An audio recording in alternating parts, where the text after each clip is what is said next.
Now, welcome back to MC Lang at Lang, the Influencer Show, right here on Mzuka Kibao TV. If you're wondering what's happening today, we are hosting a man who believes things have to be done the right way. His name is Honorable Maneno Mwikwabe. Karibu sana, Mheshimiwa.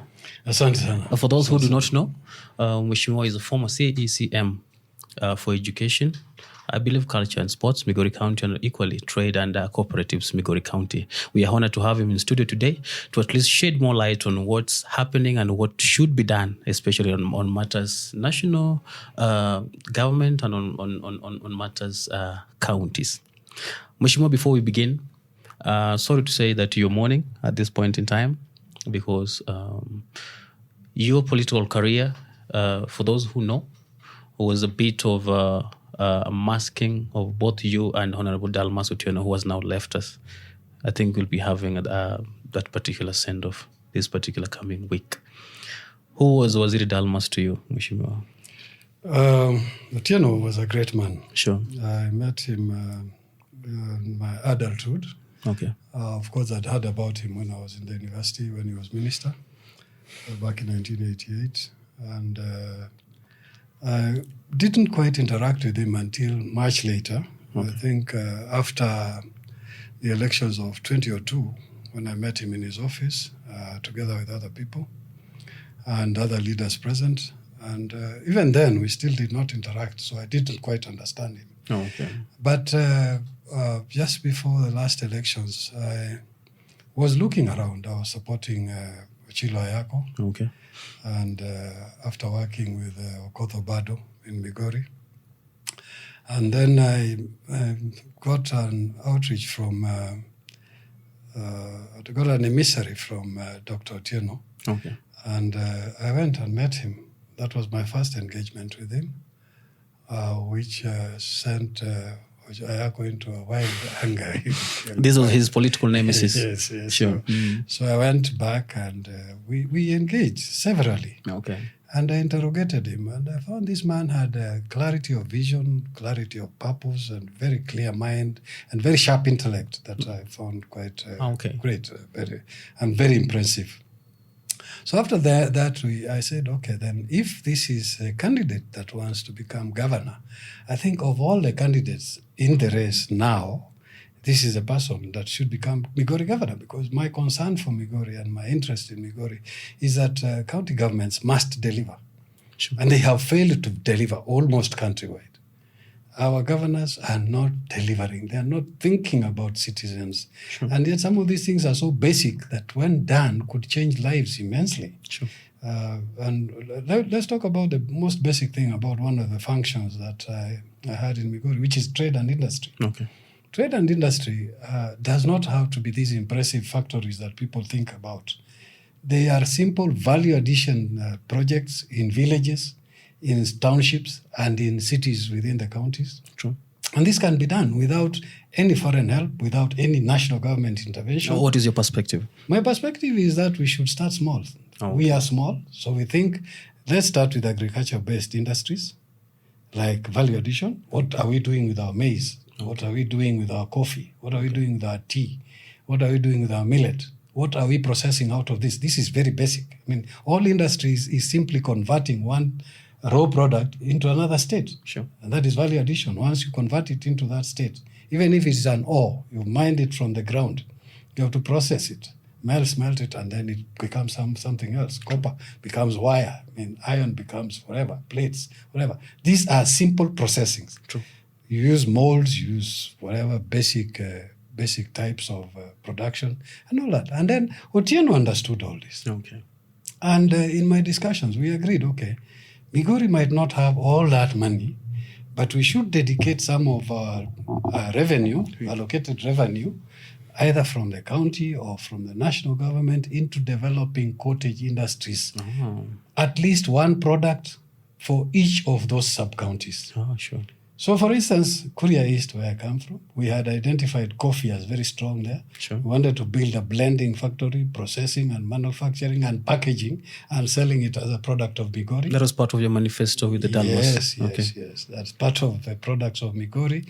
And then we move on to Kuria West, Suna West, Suna East, whatever. All this. I even envisioned a case where, for instance, in Suna East, we could assemble solar panels.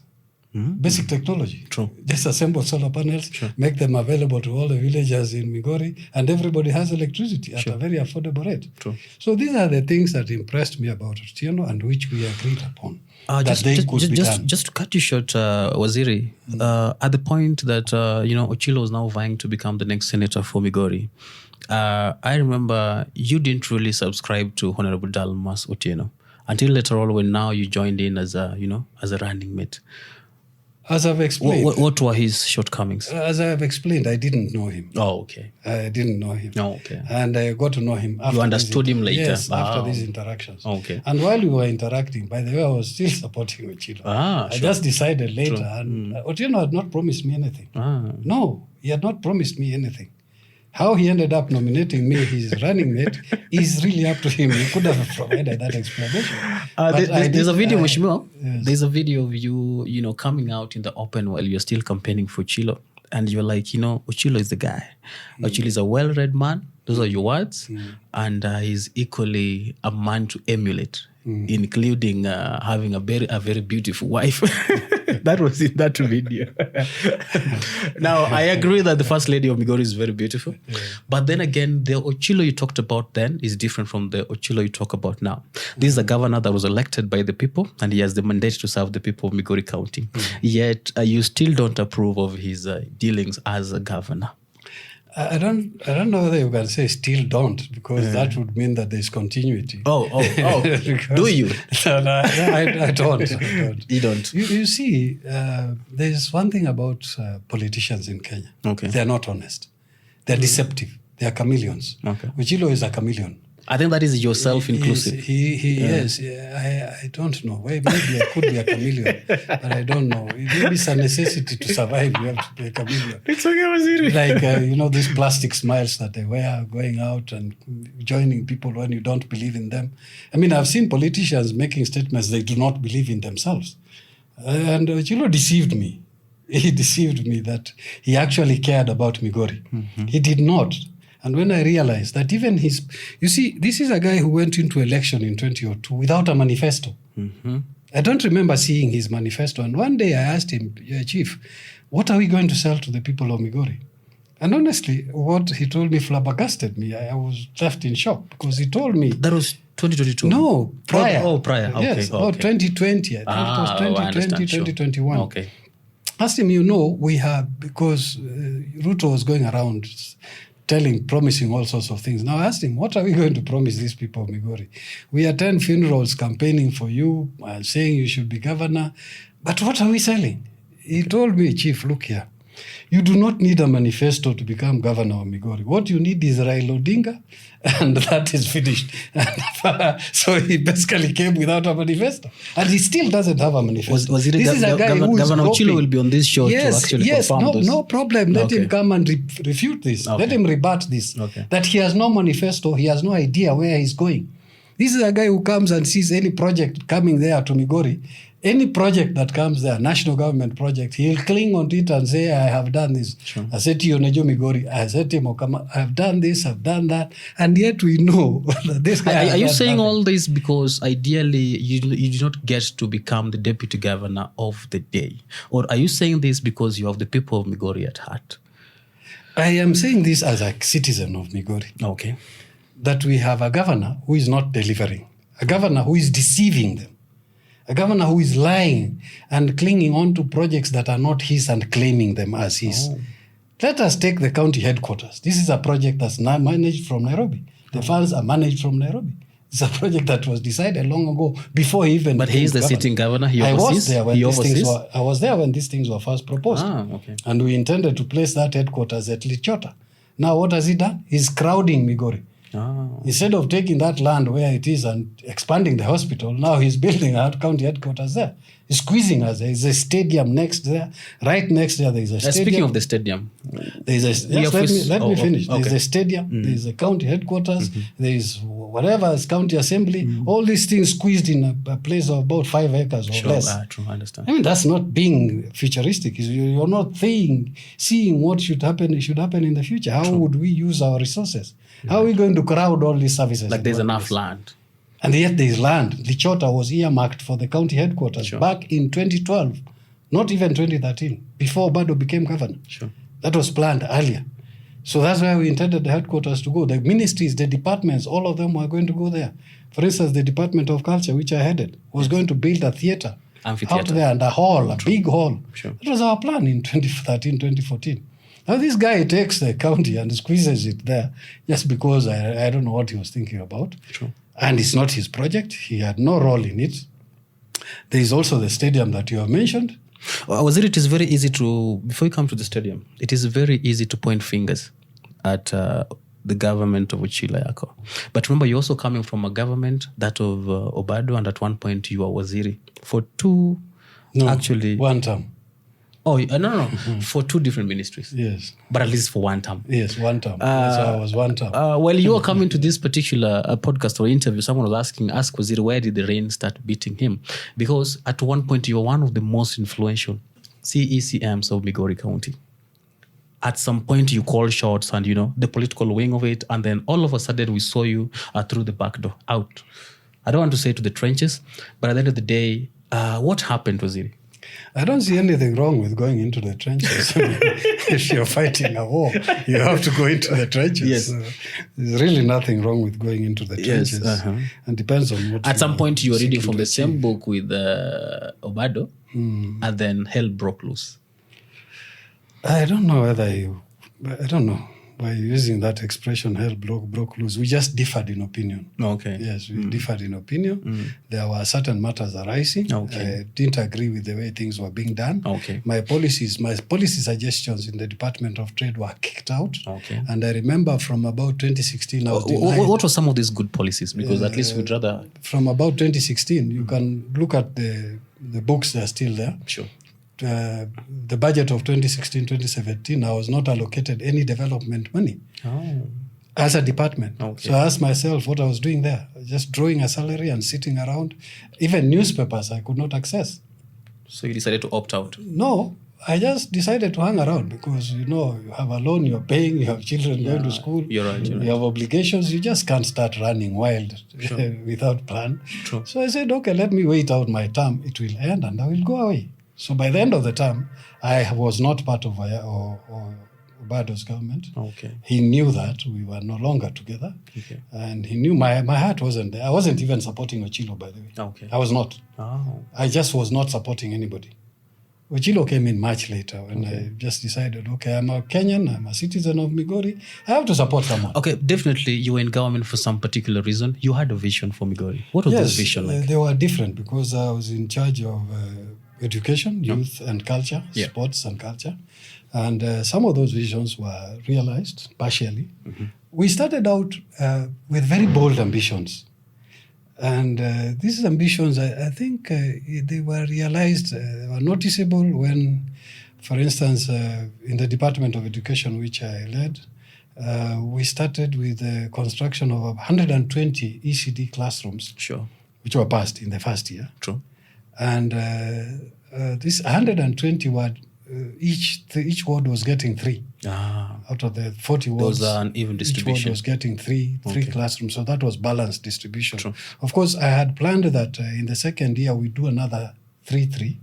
And then in the third year we do that. But then they would reduce in relation to the number of pupils that we would have in each ward. So, for instance, in the ward I come from, which is a small ward of around 11,000 people, that would have less in the third or fourth year.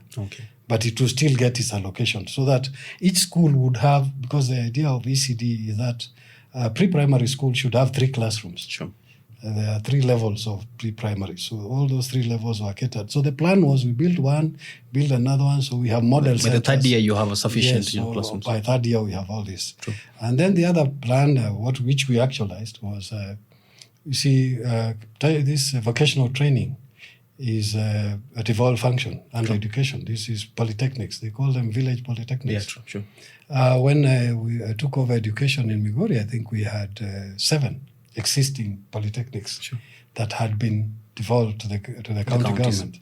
And I sat with, of course, the approval of the CEC and Obado, and we built 10 new polytechnics. 10 new polytechnics. Wonderful. Yes. Sure. This polytechnic was supposed to be bigger, and in fact, the initial design looked like what you are seeing the national government building as these polytechnics. JSS? No. Polytechnics. Yes, the polytechnics they're building.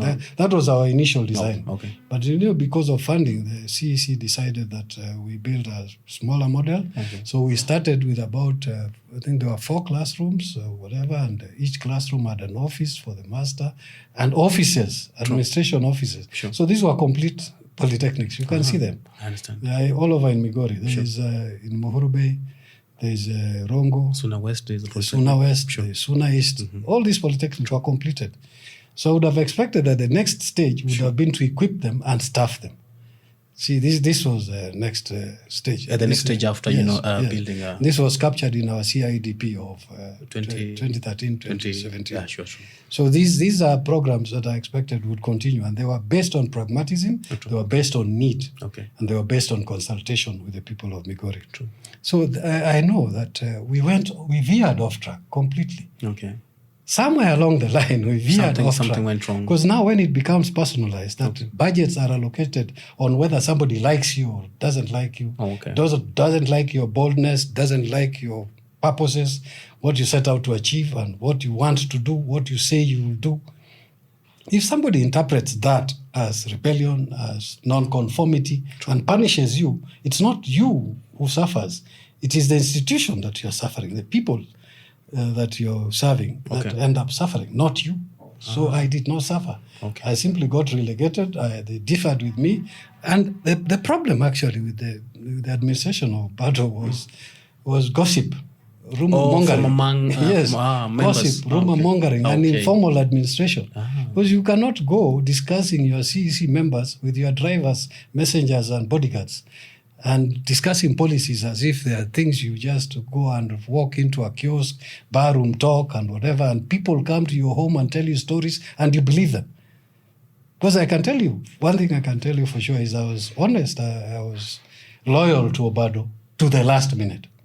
Okay. But when I realized that the contempt he was showing me, the disregard and the lack of appreciation, then I simply became aloof.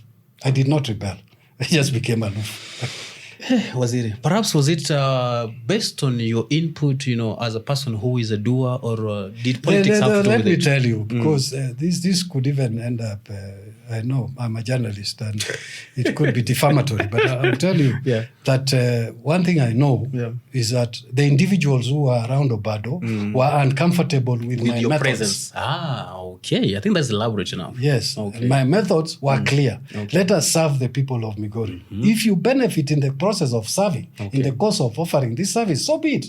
But you cannot benefit without serving. Okay. I mean, when we say... what was the flip side of service delivery? When I say that as the CEC for Education, we want to equip our polytechnics, it is there in the budget, is provided for, and is gone through the process. And when the equipment is procured, you say it's been wrongly procured. I did not procure anything myself. I simply sent it to procurement. They did whatever they needed to do. I never interfered with procurement. Did you have interest in the building of those particular? No. No. So where was the conflict coming from? In fact, in my life, I've never been interested in government procurement. Up to now, ask my friends. I am totally not interested. Sure. So you left education, went to cooperatives. At that point, what was happening? In terms of... on your desk, in terms of service delivery. In terms of what kicked me out of education. Yes. You must know that what kicked me out of education was that principle that I refused to budge. Somebody came who was awarded a tender, I don't know how, but he got a tender to supply computers to my polytechnics without my knowledge. So I questioned it. And I questioned him how... That was the real reason you differed with the government. How are you getting this tender and supplying the computers into my store, in my department, without my knowledge? I remember that day there was a funeral we were attending in Rongo of a chief officer who had died, Abur. Abur, okay. Late Abur. He was my college mate at Moi University. Sure. And I came and I was told that computers have been delivered. Mm-hmm. I asked how it was not when done, were they awarded? It was not done procedurally. Yes, when were they? When was the tender awarded? Okay. What are the specifications of these computers? And the same character who was delivering this computer had come and charged us about 2 million or 3 million shillings to build a website for Migori. A website which should just cost hosting of 5,000 bob. Maybe you buy a template at another 5. It should not cost more than 20,000 shillings. Sure. And yet this fellow had come and claimed to have built a website calling it a content management system. And we all know what content management system. At that point, did you get to confront the governor over that particular issue? No, you don't confront your boss. I understand. But then again, it is based on service delivery. No, you raise your objections in a civil manner. Oh, nice. And you make them known. Did you? Yes, I did. What was the end result? In fact, I told him, Your Excellency, I am not going to accept those computers. Yes. He kept quiet. Yes. Okay. And then a few weeks later, I was taken to trade. To trade. Yes, I think that's where you are. So we are in trade, eh? Yes. So in trade, what's happening actually in trade? Already the relationship between you and the boss was frosty. Exactly. It was becoming frosty. But I tried to make it warm. Okay. I also realized that my boss was not a guy who was used to formal channels. Oh, okay. So I went through informal channels. Okay. Talked to a family member of his. Some of my projects got approved. Okay. That's how I ended up building 10 new markets in Migori. And, because I realized... Which is serving us today. Because I was getting frustrated. I developed hypertension because of all these things. Now, I went through those channels and got something done. Sure. And when you get something done, you start appreciating. But it's not in my nature. It's not in my nature to bootlick. Oh, okay. Yeah. I understand. Americans would say it a different way. But, the KISS issue. Okay. But I don't do that. So I found it painful that whenever I require to do anything, I would have to use those channels. Sure. So I just fell off. I just decided, no, it's not necessary. Sure. If it's not happening, it will not happen. Sure. But I think what eventually the final nail was, some 2 MCAs came to my office during this period. One of them is deceased. Okay. Another one pretends to be a Democrat opposed to Ayacko. But these 2 guys came to my office and they told me, Waziri, you know, you must make some money here. Okay. And, we are going to... They were in charge of the budget. We are going to take some money and hide it in your ministry. And then when the money comes, we shall come and take it. 25 million. I told them, you bring it. So you received the money? No, it never came. I think they realized it wasn't going to work. No, I think I told somebody. You refuted the deal that would have kept you, of course, going politically. And yes, it would have financed my politics. Right now, I'm deputy. Would have bought me a car or something. Would have bribed Ayacko. Yeah, true. Sure. Okay. Yeah, so basically, I think in trade was basically a department. I don't know why the governor made it like that, because it's a department that should actually be one of the strongest departments in the county. True. Because you see, all the revenue that's collected in the county comes from the Department of Trade. But in Migori, it was distorted and convoluted so that the department didn't appear like it was generating the revenue. Okay. The revenue appeared to have been generated by the Department of Finance, which was not true. Because the distortion occurred when the Department of Finance claimed all the employees of the markets and licensing department. So they were under the Department of Finance. Who were employees of the trade. Okay. But they all claimed. So in trade, we were, I think in the end, we were staff of around 10 only in the whole country. In the whole country. Because market supervisors, market cleaners, whatever ward, finance, all of them were taken to finance. Okay. So basically here you find you're running a shell. You're right. you're running a shell. And I think if Migori is still operating the same way, it cannot go anywhere. Quite unfortunate, sure. Because that only serves the purpose of those who collect that revenue. And the reason, because I tried, you see, I think during my time, I prepared the highest number of bills that were passed into acts, independent, generated from my office and passed by the County Assembly of Migori. There was, you see, the Department of Finance can pass bills, but those are routine bills. The finance bills are routine. And they must pass anyway, if they like it or not. So we were the only department that generated these bills. I personally sat in the first few months of that administration, when I was still in education and culture. I sat down and wrote the bill that is now the County Liquor Licensing Act of Migori. I wrote it myself. Still working today. Alone. Of course, without public participation. So somebody should go to court and have it stopped. So there was some money allocated for public participation? No, there was no money. Okay. And of course, public participation at the time was not an issue. We were all groping in the dark. The act was very helpful, though. Sure. But we passed this. But Obado refused to implement it. And he brought in a finance officer from one of his relatives. The guy refused to implement it. So Migori lost revenue for 5 years from liquor licensing because they didn't like me. Mheshimiwa, you seem to be pinning Obado on the wall for refusing to accommodate most of your ideas. Does it mean you're pitching, or does it mean he just didn't like your face? Like, I don't like this guy. No, I didn't. I think Obado, he never disliked me. No. On the contrary, he liked you. On the contrary, I think he had what you would call an on-off relationship, whether I like him or not, whatever. You see, I made him uncomfortable at certain times, but I also noticed that he really didn't dislike me. Okay. I think it was more of the people who are uncomfortable than himself. Who are uncomfortable with what they thought would be my influence over him. Okay. I really never sought to influence my boss. So you're coming in between people who wanted to eat. Yes, exactly. That is a plain truth. Huh? So that's the point of it. And those people know themselves. they know themselves. But the point is, I kept saying that in my department, you don't come and just take things. Allocate yourselves tenders and projects and whatever, and you're not delivering. True. And all these things must be done within market rates. Okay. Because I'd never I'd not worked in the government in my formative years after university, but at Moi University. Sure. Not deeply on the fringes of administration. But later I went into private journalism, publishing, whatever. And my procurement, whatever I was procuring, it was just me making the decisions. So there was that influence. I came to learn in government that there are processes that must be followed. Sure. Those processes is what I was learning. At one time I differed with whatever because I didn't understand. Sure. But when I understood, I complied. Because it was a requirement that this must be done. Especially there was a guy called Omolo.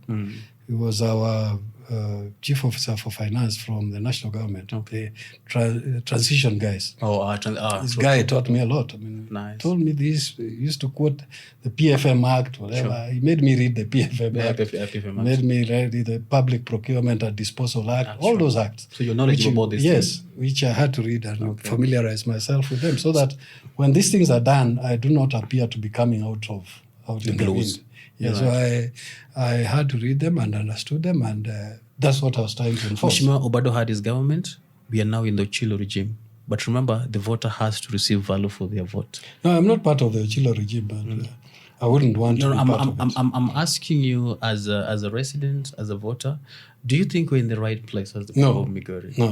What are the shortcomings of the current regime? The guy has done nothing. Without necessarily having your political reservations with Ochilo. The political reservations. Ochilo is a chameleon, he's a good politician. That's what we think politicians are.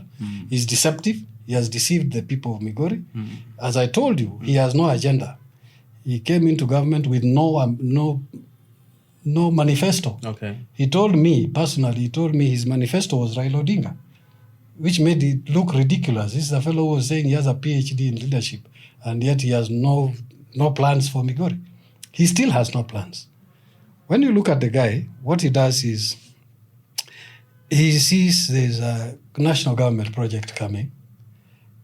He goes and familiarizes himself with it, sends his people, and then when that thing is being launched, he is there.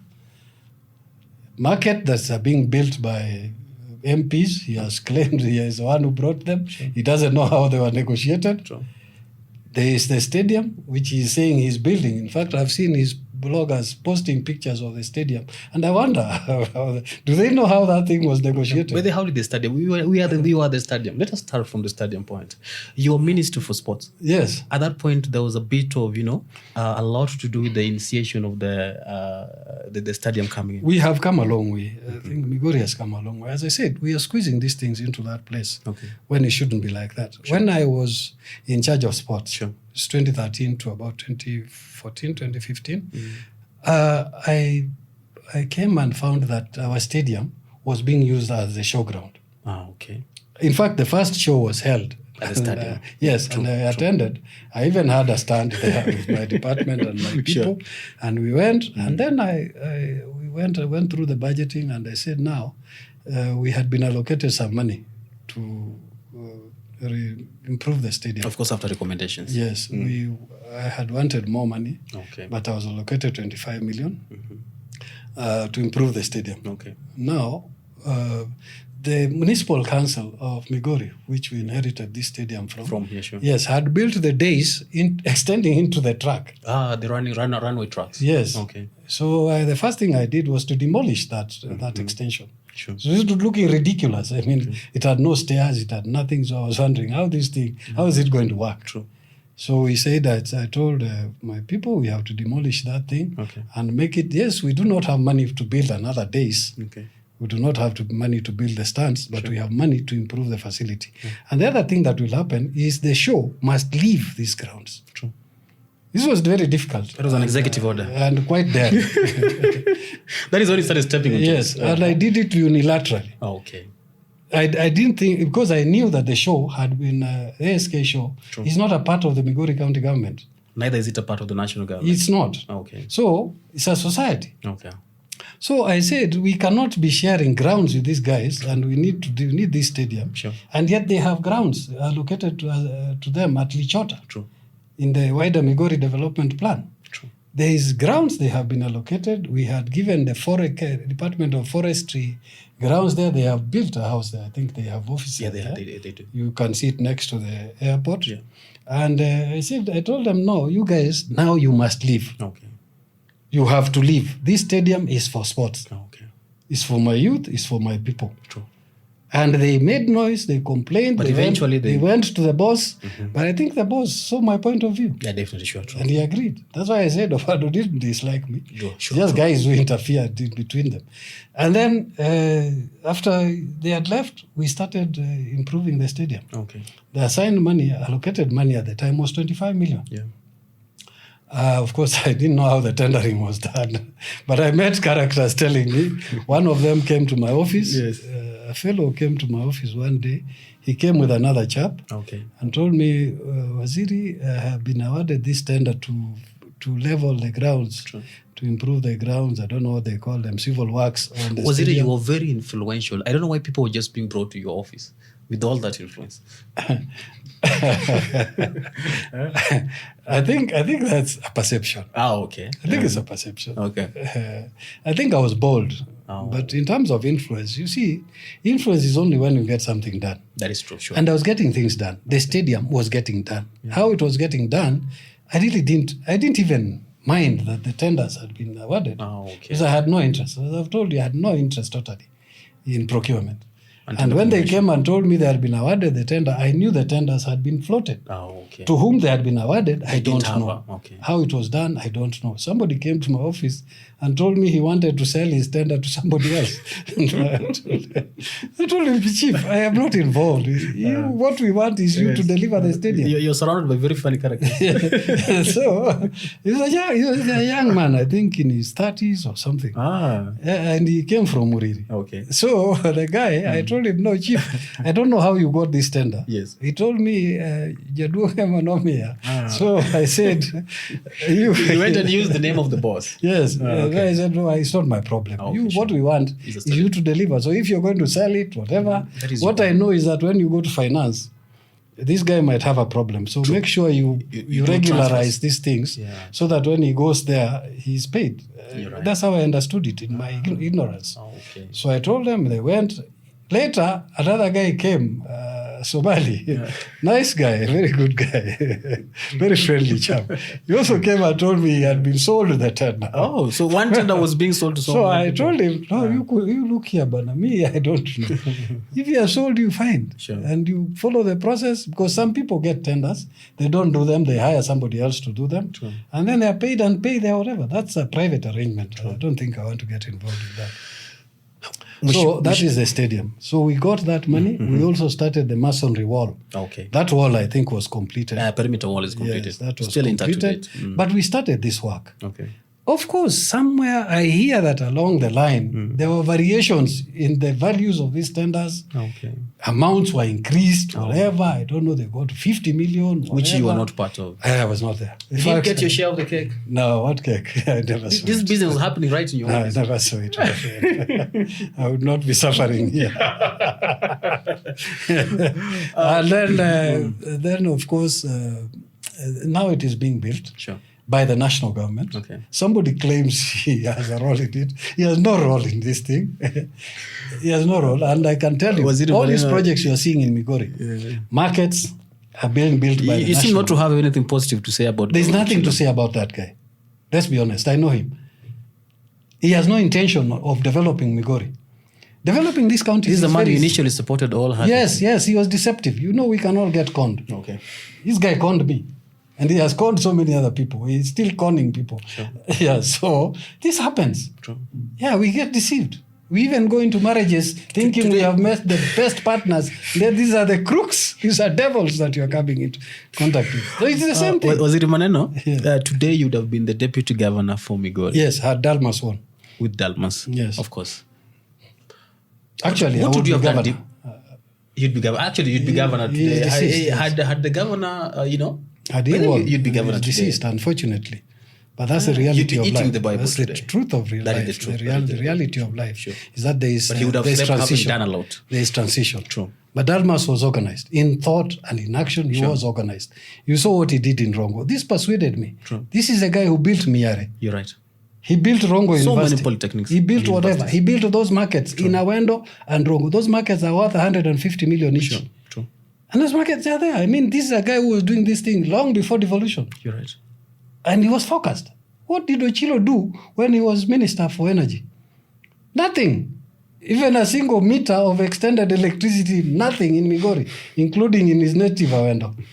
As Minister for Sport, what did he do for us? Nothing. The guy is still committed to doing nothing for us. So let's not get deceived. Today you'd be eating the Bible as governor for Migori County. What would you have done differently? Without necessarily, getting to push Ochilo to the wall, because now he has to learn. No. You see, when I'm still going to run for governor. Oh, yeah. So the idea is, Ayacko... No, that is a declaration. Yes. Thank you. Ayacko is a guy who is there. He's a happy-go-lucky guy who's just there. I don't know what he's doing there, but what I know, he's pretentious. He wants to take advantage of every situation to appear to be at the forefront, appear to be the one favored. Sure. He told us that he is a Jasakwa, so Jasakwa must rule Migori. Sakwa happens to be Odinga's also clan, extended clan. So, he's telling us that nepotism is ruling Migori. You seem to disapprove that also. Whether we like it or not, we have no say in what's going to happen in Migori. We have a say. We must express our say, and our say must be heard. And the thing is, you asked what I would do different. As governor. What I would do different is, first of all, the purpose of public office. You see, unfortunately, and the tragedy of this nation, from virtually all offices, is that politicians are elected to go and serve themselves. That is where we go wrong. Yes. We elect people, and also us, after electing them, we expect them to serve themselves. True. Once they serve themselves, we are not in the picture. You're right. And yet public office is not about personal benefit. Public office is about public service.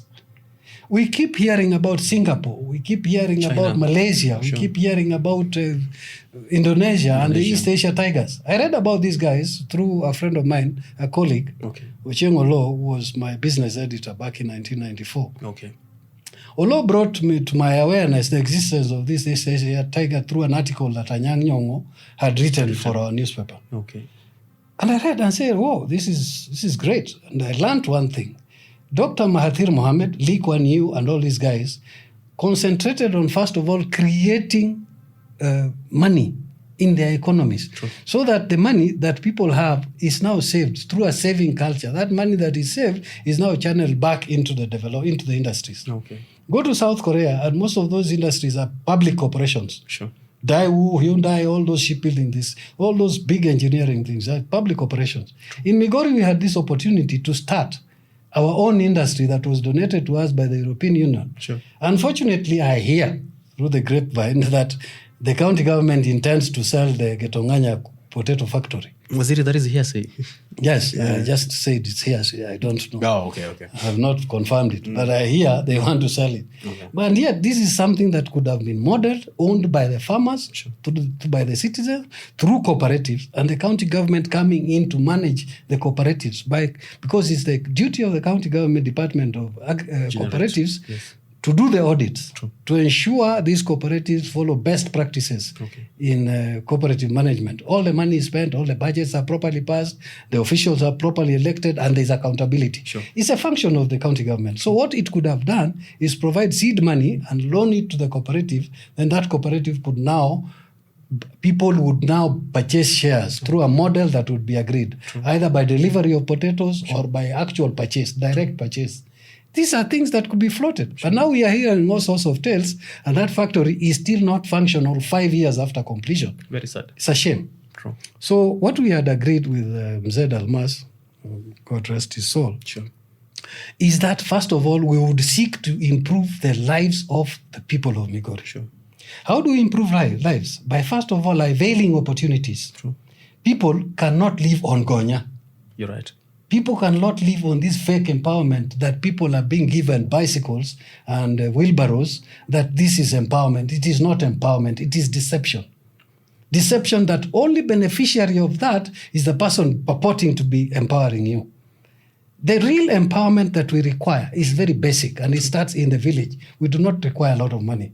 We start with a model that we had initiated in the Department of Trade when I was serving. We started a model of one village, one product. In this case, we elevated it to one sub-county, one product. Each sub-county would identify a product that would therefore later be developed with the support of the county government and through cooperatives.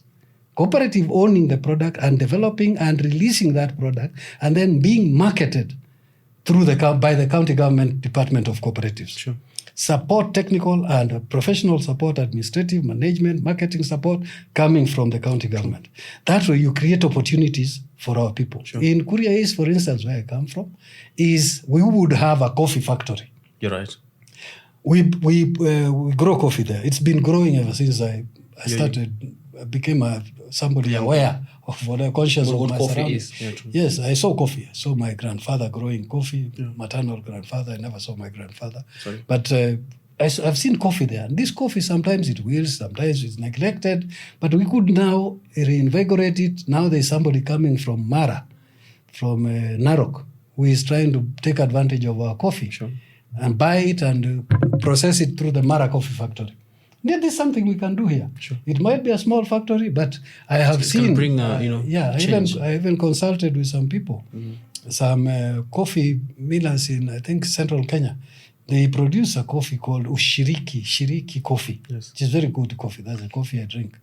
And then this coffee, they came to my office. We discussed, and I saw their model.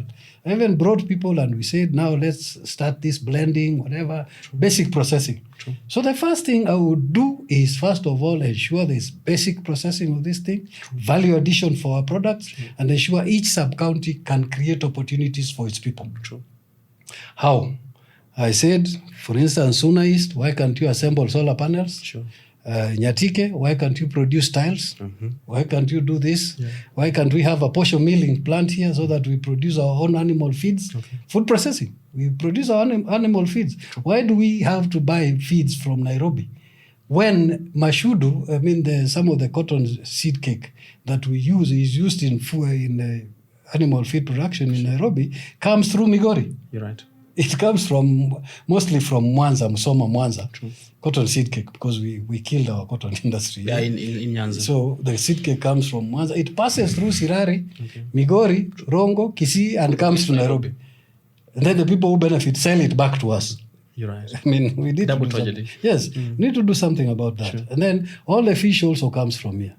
So we were discussing before this that at one time I spoke with a friend of mine called John Mutudo. He was MP for Naivasha. Okay. He came to Migori. And Mutudo, the former MP, former yes, okay. Nakada. Okay. So we had discussions here in Nairobi, and then he came to Migori with a proposal to find support for us to set up caged fishing in our portion of the lake. Okay. And the investment was quite meager.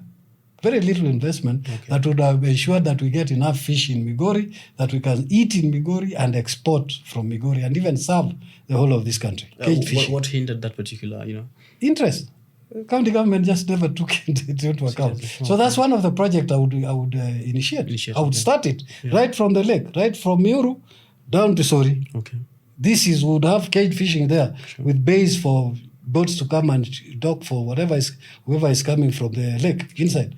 But it's something we could do in our lake or even on our rivers. Rivers. Talk about matters health, which is an integral part of our system in Migori. I'm told in some countries it is the highest income earner for our neighbors.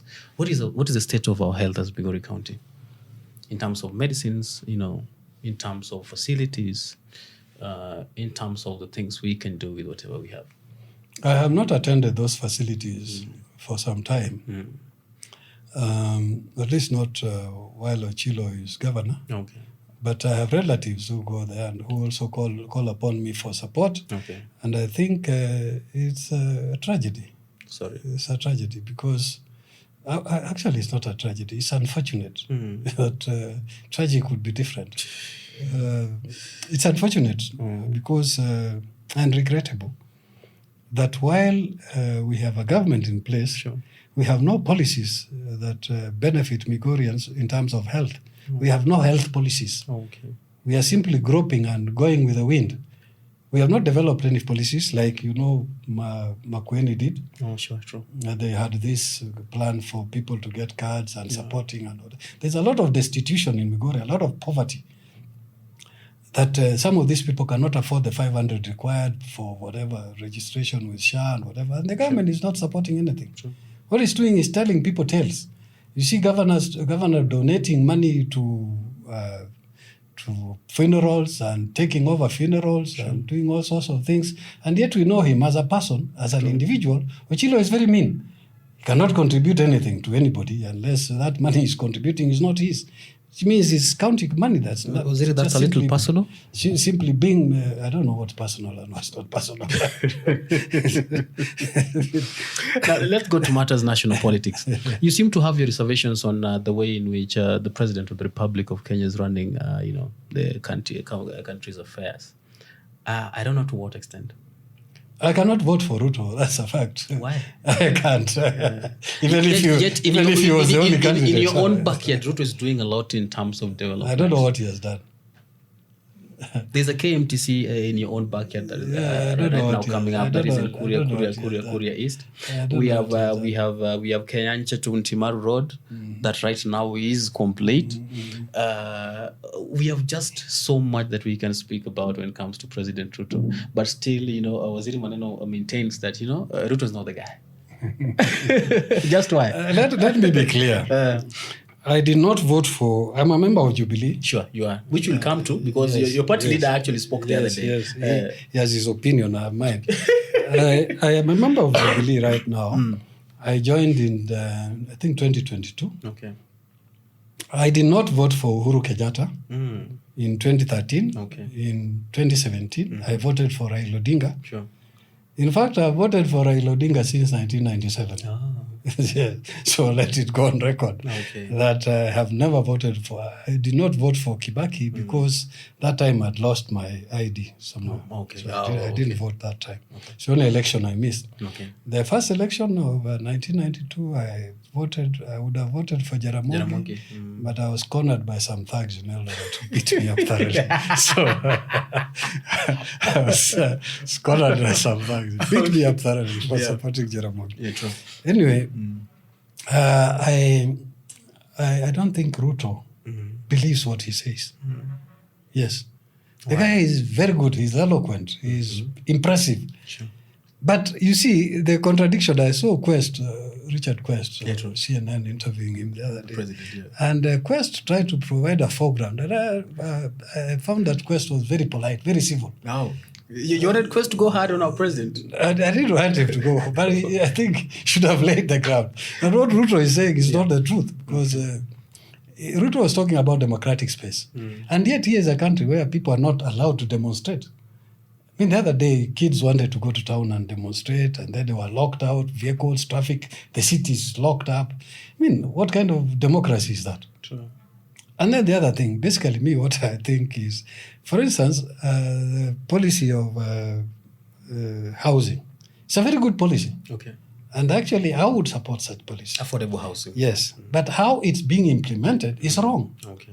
Yes, why do you tax people who will not benefit, take their money to build houses and then sell them to them? Because I think if you're going to take their money, it should be contributory so that they agree to contribute, put a certain percentage of their money so that when the houses are ready, they move in the way we would have any other project. But you can't take their money and then sell the houses to them. That is wrong. It's double jeopardy. Mheshimiwa, you're well-traveled. How is it happening in other countries?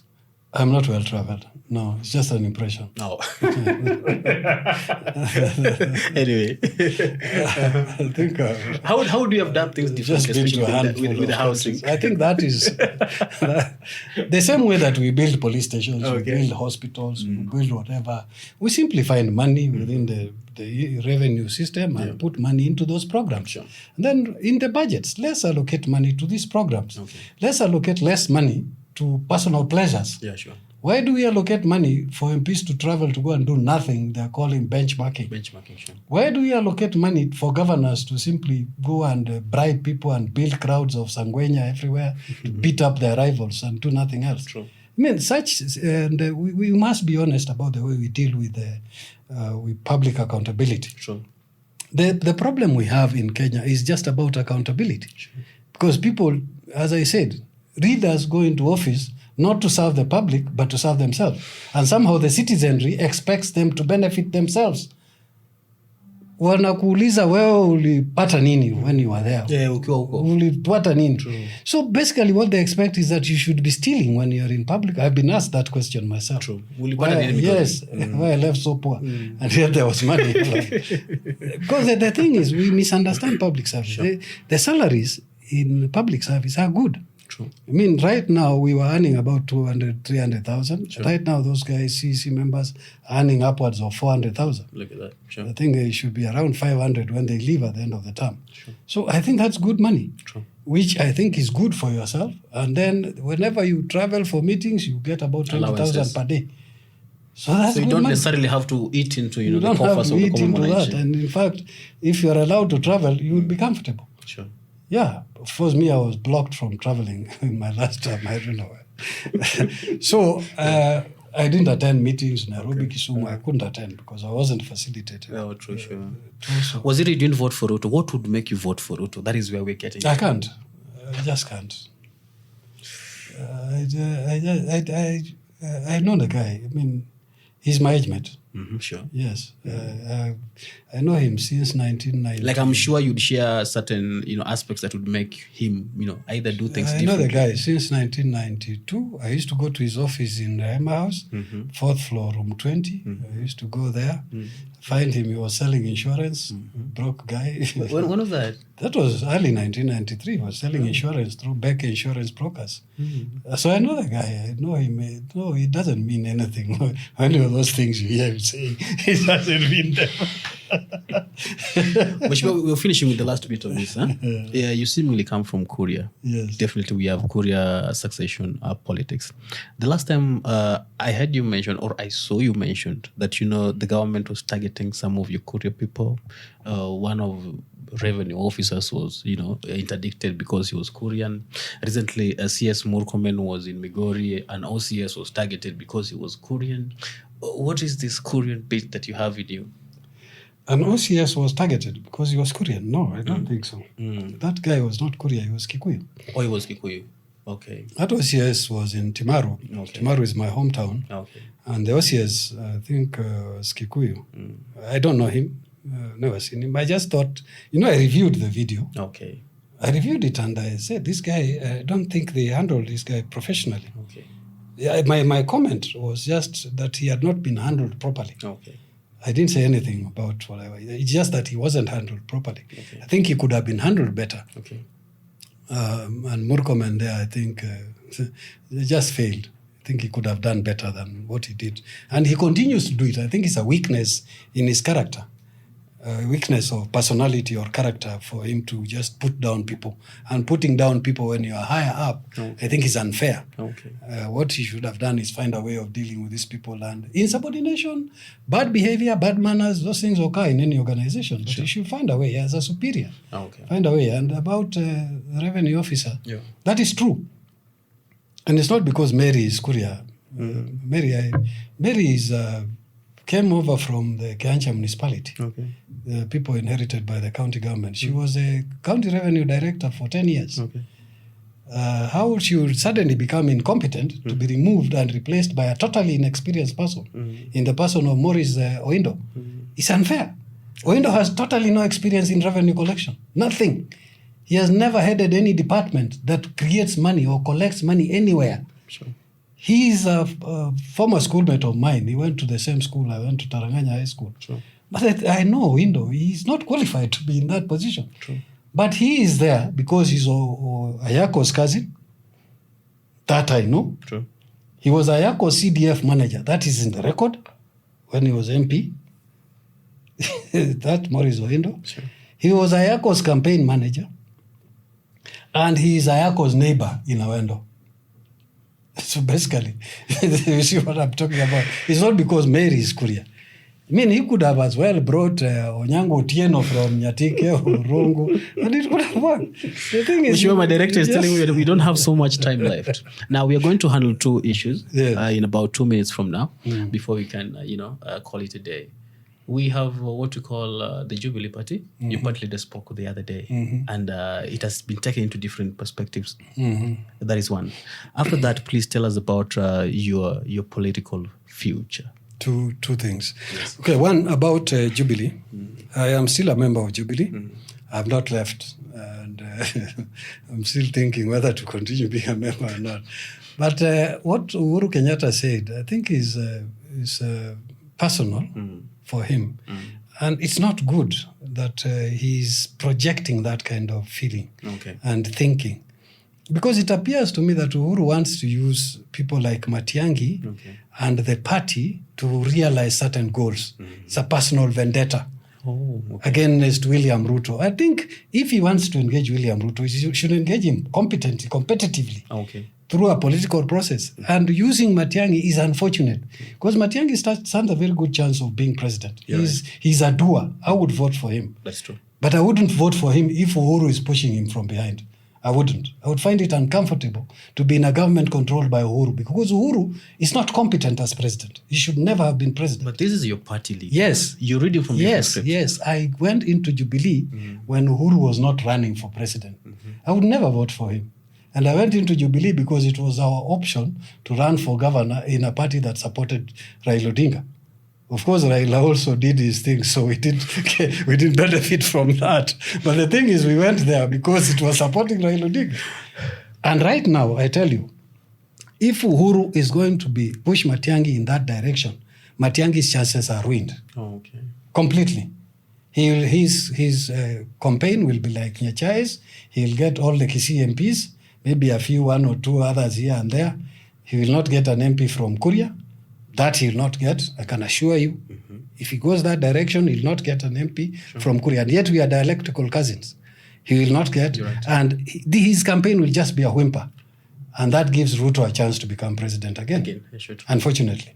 So Uhuru should just remove himself from the picture. Let Matiang'i run his own campaign.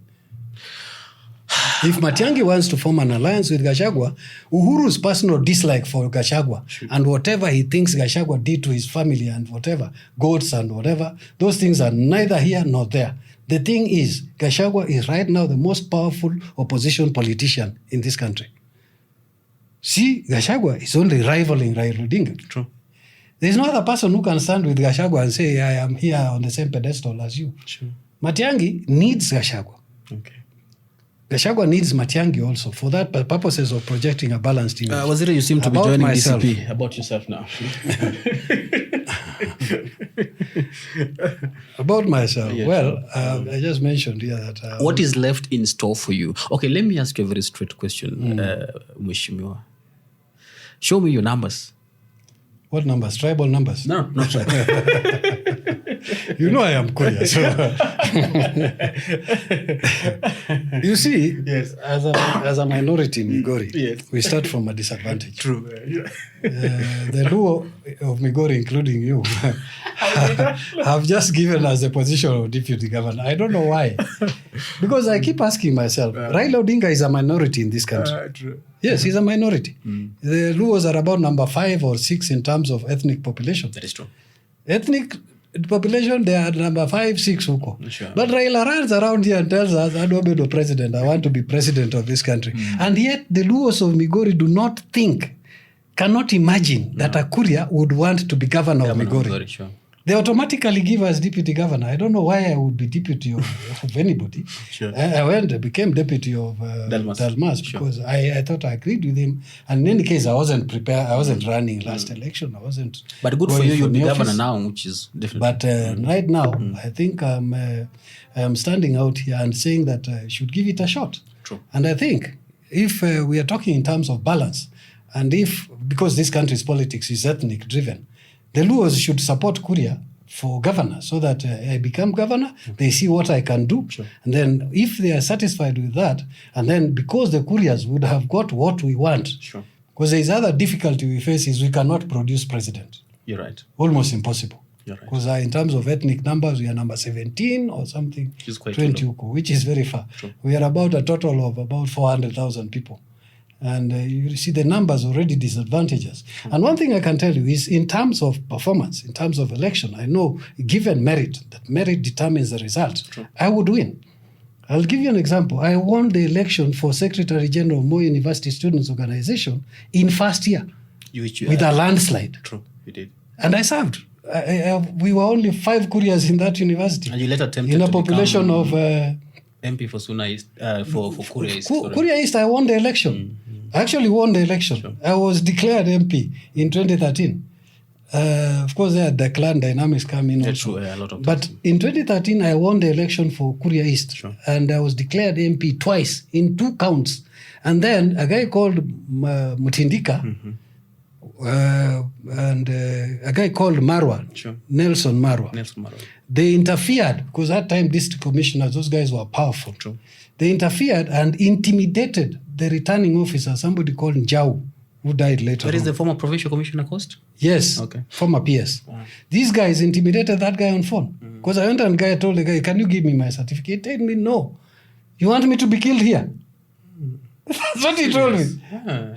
And indeed, there was security in that hall, GSU security, which was removed by Magu Mutindika, who later became Nyanza Regional Commissioner. And then things were flowed. Magu Mutindika removed those guys and sent them away. And then where I was sitting while the count was going on, somebody came and sat behind me with an AK-47 rifle, poking my ribs with that rifle. I understand. When I looked behind, I just shot from my seat and went there. Then, because I was not armed. In fact, at that time, I had won that election, but in my pocket, I had only 500 shillings, which the late Manga, Engineer Manga, could not fathom. How does this guy, in fact, his wife, his widow voiced it in the hall. How can this fellow beat us and he has no money? True. So they went and gave Mutindika, I'm told he got some money, 50,000 or something, I'm not sure. It's just an allegation, so I can't really prove it. Some money, and the guys were mobilized, people were mobilized there, and we just lost the election by 43 votes. Sorry for that. So, you see, it's so painful when you win an election. I had beaten the guy. Yeah, I'd beaten the guy by 150 votes. Not many, but I'd beaten him. Then later, he beats me by 43 or 47. Sure, true. But still, it's very painful. It's an experience worth, taking note of. So those are things, and the politics of this country. And I have witnessed rigging firsthand. So I know. In Migori, I would like to go and run for governor because I think I know Migori. Sure. I know the problems of Migori. I know the challenges of Migori. Sure. And I think I'm rather straightforward that we're going to tackle these challenges together with the people of Migori. We are going to get involved. We're going to start doing things together. We're going to do things that benefit the people. Okay. Gonya is going to be a thing of the past. People will be gonyoring themselves. You untie yourself wherever you are with your own job. Borders will no longer become an economy. Borders are not an economy. Okay. We want industries to be an economy. Sure. We want go-downs to be built from Sirari, from Nyatike. We want things to be happening from the lake all the way to the hills of Witembe, all the way to Rongo. We want things to be happening. We want Migori to be a model county. And then, let us not just go with the wind. Let us consider merit in all these elective positions. Sure. Because right now we have some of the most ridiculous leaders in place. So the idea is we must start thinking about our future as a nation, our future as a county, and our future as individuals. It will not come on the back of following people blindly. Ladies and gentlemen, that has been none other than Waziri Maneno Mwikwabe, former CECM for Migori County, under education, youth and sports, and later became the CECM for trade and cooperatives, right? Now, until next time, thank you so much for keeping it here on Mzuka Kibao TV, and of course, I'm MC Lang, the influencer on this show. Nasema asante sana Waziri kwa kuja. Asante. Thank you so much. Very good. Thank you so much. Asante sana. Thank you.